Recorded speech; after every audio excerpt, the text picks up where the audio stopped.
जय हिंद। नमस्कार दोस्तों। तो आज के इस वीडियो में बात करने वाले हैं जीव विज्ञान की प्रमुख शाखाएं और उनके अध्ययन के बारे में।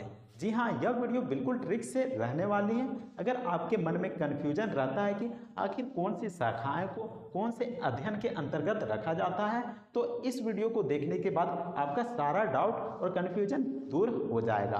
तो इस वीडियो में देख सकते हैं, यहाँ पर पहला क्वेश्चन में पूछा गया कि डेंड्रोलॉजी, आखिर डेंड्रोलॉजी किसको कहते हैं। तो यहाँ पर देख सकते हैं कि वृक्षों एवं झाड़ियों के अध्ययन को हम डेंड्रोलॉजी के नाम से जानते हैं। तो इसको कैसे याद रखिएगा, तो यहाँ पर देख सकते हैं वृक्ष और झाड़ी होता है, तो उसमें क्या होता है, तो उसमें डंडा होता है। जो वृक्ष होते हैं और झाड़ी रहता है उसमें डंडा रहता है। कहते नहीं, कभी कभी मार धार हो जाता है तो वहाँ पर क्या करते हैं, तो वृक्ष का जो डंडा रहता है उसको तोड़ते हैं और उसी से मार करना स्टार्ट कर देते हैं। तो यहाँ पर देख सकते हैं डेंड्रोलॉजी में यहाँ पर डंडा वर्ड दिया गया है। डेंड्रोलॉजी वर्ड में देख सकते हैं यहाँ पर डंडा वर्ड दिया गया है।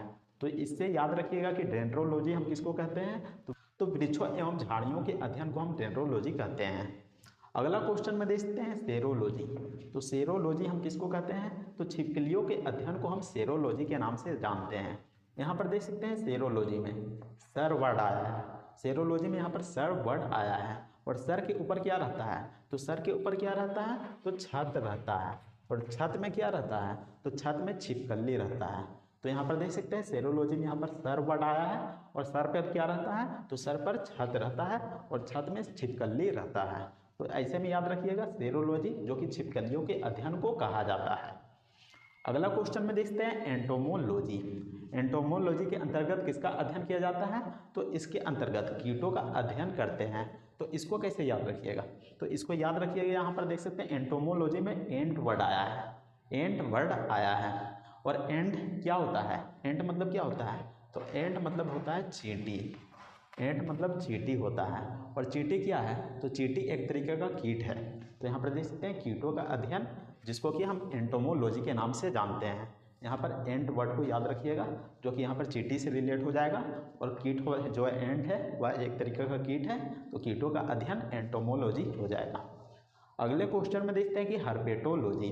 और हर्पेटोलॉजी के अंतर्गत हम किसका अध्ययन करते हैं, तो सरीसृप का अध्ययन करते हैं। और सरीसृप में क्या आ जाता है, तो सरीसृप में मगरमच्छ आ जाता है, सांप आ जाता है। मान लीजिए कि आपके घर में सांप या फिर मगरमच्छ घुस जाता है, तो आप क्या करते हैं, तो उसको आप पीटने लगते हैं। तो यहाँ पर देख सकते हैं कि हर पेटा, यानी कि हर को मिलकर पीटा। यहाँ पर देख सकते हैं हर वर्ड आया है और पेटा वर्ड आया है, यानी कि पीटा वर्ड आया है। तो अगर आपके घर में सांप या फिर छिपकली घुस जाता है तो यहाँ पर सबको पीटने लगता है, हर कोई मिलकर पीटने लगता है। तो हर्पेटोलॉजी, जो कि सरीसृप का अध्ययन कहलाएगा। अगले क्वेश्चन में देख सकते हैं यहाँ पर सिल्वीकल्चर। तो सिल्वीकल्चर के अंतर्गत हम किसका अध्ययन करते हैं, तो यहाँ पर देख सकते हैं कि वन्य वृक्षों का अध्ययन करते हैं। किसका अध्ययन करते हैं, तो वन्य वृक्षों का अध्ययन करते हैं। तो यहाँ पर देख सकते हैं सिल्वी में यहाँ पर सेल वर्ड आ रहा होगा। सिल्वी में यहाँ पर सेल वर्ड आ रहा होगा। तो सेल वर्ड का मतलब क्या हो गया, तो सेल वर्ड का मतलब हो गया यहाँ पर वृक्षों, जो वन्य वृक्ष है उसका यहाँ पर सेल किया जा रहा है। जो वन्य वृक्ष है उसका यहाँ पर सेल किया जा रहा है। तो यहाँ पर देख रहे होंगे कि अभी जितना आबादी बढ़ते जा रहा है उसके अनुसार यहाँ पर जितने भी जंगल है, जितने भी वन्य वृक्ष है उसको काटे जा रहे हैं, उसको काट दिया जा रहा है, यानी कि वन्य वृक्षों का यहाँ पर सेल कर दिया जा रहा है। तो सिल्वीकल्चर के अंतर्गत हम किसका अध्ययन करते हैं, तो वन्य वृक्षों का अध्ययन करते हैं। अगले क्वेश्चन में देखते हैं यहाँ पर जेरेंटोलॉजी। जेरेंटोलॉजी के अंतर्गत किसका अध्ययन करते हैं, तो यहाँ पर देख सकते हैं कि वृद्धों का अध्ययन करते हैं, वृद्धों का अध्ययन करते हैं। अब इसको कैसे समझिएगा, तो यहाँ पर देख सकते हैं यहाँ पर जा रेंट, यहाँ पर वर्ड दिया गया है जा रेंट, यानी कि जो वृद्ध हो जाता है उसको कहाँ भेज दिया जाता है, रेंट में भेज दिया जाता है, जा रेंट में रहो। तो ऐसे में याद रखिएगा, जो वृद्ध लोग रहते हैं उसको रेंट में भेज दिया जाता है। तो वृद्धों के अध्ययन को हम क्या कहते हैं, तो जेरेंटोलॉजी कहते हैं। अगला क्वेश्चन में देख सकते हैं यहाँ पर पोमोलॉजी। और पोमोलॉजी में देख सकते हैं यहाँ पर वर्ड पोमो। पोमो का मतलब क्या हो गया, तो यहाँ पर पोमोग्रेनेट।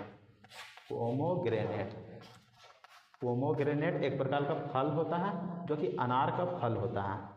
अनार का फल होता है, जो पोमोग्रेनेट होता है वह अनार का फल होता है। तो यहाँ पर पोमो से याद रखिएगा कि एक तरीके का फल है और फलों के अध्ययन को हम पोमोलॉजी कहते हैं।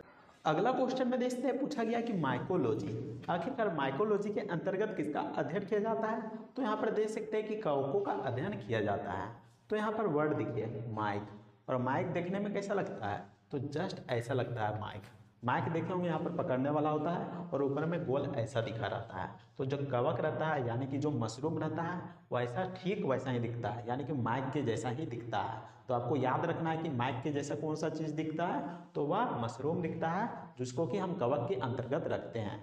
तो यहाँ पर हो जाएगा माइकोलॉजी के अंतर्गत हम कवकों का अध्ययन करते हैं। अगला क्वेश्चन में देखते हैं, यहाँ पर पूछा गया पीसी कल्चर।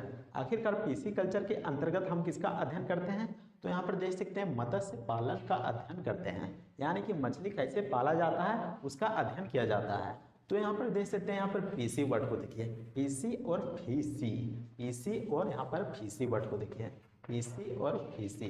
इंग्लिश में देखते हैं, यहाँ पर इंग्लिश में देखिए फीसी, तो यहाँ पर फीस वर्ड आ रहा है, फीस वर्ड आ रहा है यहाँ पर पीसी और फीसी में, तो यहाँ पर फीस वर्ड आ रहा है। और फीस मतलब क्या होता है, मछली होता है। तो यहाँ पर देख सकते हैं मत्स्य पालन का अध्ययन को क्या कहेंगे, तो हम पीसी कल्चर कह सकते हैं। नेक्स्ट में देख सकते हैं यहाँ पर फाइकोलॉजी। आखिर फाइकोलॉजी के अंतर्गत हम किसका अध्ययन करेंगे, तो शैवालों का अध्ययन करते हैं। अब इसको कैसे याद रखिएगा, तो यहाँ पर देखिए सेव, तो यहाँ पर देखिए सवाल में यहाँ पर सेव वर्ड आ रहा है, सेव यानी कि एप्पल वही वर्ड आ रहा है। और जो एप्पल होता है उसको कौन खाता है, तो हाई फाई लोग खाते हैं। तो यहाँ पर देख सकते हैं फाई वर्ड आ गया, फाई यानी कि हाई, हाई और फाई वर्ड, हाई और फाई वर्ड मिलता जुलता वर्ड लग रहा है। तो हाई फाई लोग जो रहते हैं वह क्या खाते हैं, सेव को खाते हैं। तो सवाल को अध्ययन को हम क्या कहेंगे, तो फाइकोलॉजी कह सकते हैं। अगले क्वेश्चन में देख सकते हैं, यहाँ पर पूछा गया है सेरीकल्चर। आखिर सेरीकल्चर किसको कहेंगे, तो यहाँ पर देख सकते हैं रेशम कीट पालन को हम सेरीकल्चर कहेंगे, रेशम कीट पालन को हम सेरीकल्चर कह सकते हैं। तो यहाँ पर देखिए शेर वर्ड को और यहाँ पर रेस वर्ड को देखिए, तो यहाँ पर देख सकते हैं यहाँ पर मात्रा का फर्क है। यहाँ पर देख सकते हैं रे राम यहाँ पर एक ही मात्रा लगा दिए, तो यहाँ पर रे हो गया और सा को यहाँ पर पीछे कर दिए। तो यहाँ समझ रहे हैं ना यहाँ पर क्या हो रहा है। तो यहाँ पर देख सकते हैं जो रा है वह आगे चला गया है और एक ही मात्रा लग गया है, और जो सा है वह यहाँ पर पीछे चला गया है। तो आपको याद रखना है कि जस्ट इसको उल्टा कर देंगे, तो यहाँ पर हो जाएगा रेशम कीट पालन, जिसको कि हम सेरीकल्चर के नाम से जानते हैं। अगला क्वेश्चन में देख सकते हैं यहाँ पर एपीकल्चर। आखिर एपीकल्चर के अंतर्गत हम किसका अध्ययन करते हैं, तो मधुमक्खी पालन का अध्ययन करते हैं। तो यहाँ पर देख सकते हैं एपी यानी कि एक व्यक्ति को बुलाया जाता है और कहा जाता है पीने के लिए। तो क्या पीता है वह, तो वहाँ पर मधु पीता है, तो यहाँ पर मधु को पीता है। तो यहाँ पर मधुमक्खी पालन किसका अध्ययन हो जाएगा, तो एपीकल्चर के अंतर्गत आ जाएगा। अगले क्वेश्चन में देखते हैं, यहाँ पर देख सकते हैं ऑर्निथोलॉजी। तो ऑर्निथोलॉजी के अंतर्गत किसका अध्ययन करते हैं, तो इसके अंतर्गत हम पक्षियों का अध्ययन करते हैं। अब इसको कैसे याद रखिएगा, तो यहाँ पर देख सकते हैं ऑर्निथो, तो यहाँ पर देख सकते हैं ओर्नी, ओर्नी या फिर मोरनी, यहाँ पर मिलता जुलता वर्ड लग रहा है, ओर्नी और मोरनी, ओर्नी और मोरनी। तो यहाँ पर देख सकते हैं मिलता जुलता वर्ड लग रहा है, ओर्नी और मोरनी। तो यहाँ पर हो जाएगा पक्षियों का अध्ययन, क्योंकि जो यहाँ पर मोरनी है वह भी एक तरीके का पक्षी ही है। तो यहाँ पर पक्षियों का अध्ययन हो जाएगा ऑर्निथोलॉजी। अगला क्वेश्चन में देखते हैं एंथोलॉजी।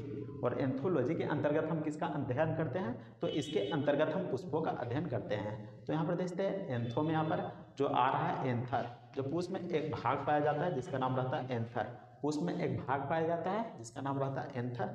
और यहाँ पर वर्ड भी मिल रहा है एंथोलॉजी, यहाँ पर एंथो मिल रहा है। तो पुष्पों का अध्ययन के अंतर्गत हम एंथोलॉजी को रख सकते हैं। तो उम्मीद करते हैं कि आपको यह ट्रिक्स पसंद आ रहा है। अगर ट्रिक्स पसंद आ रहा है तो वीडियो को लाइक कीजिएगा। इसके अलावा कमेंट करके बताइएगा कि आपको यह ट्रिक्स समझ में आ रहा है या फिर नहीं।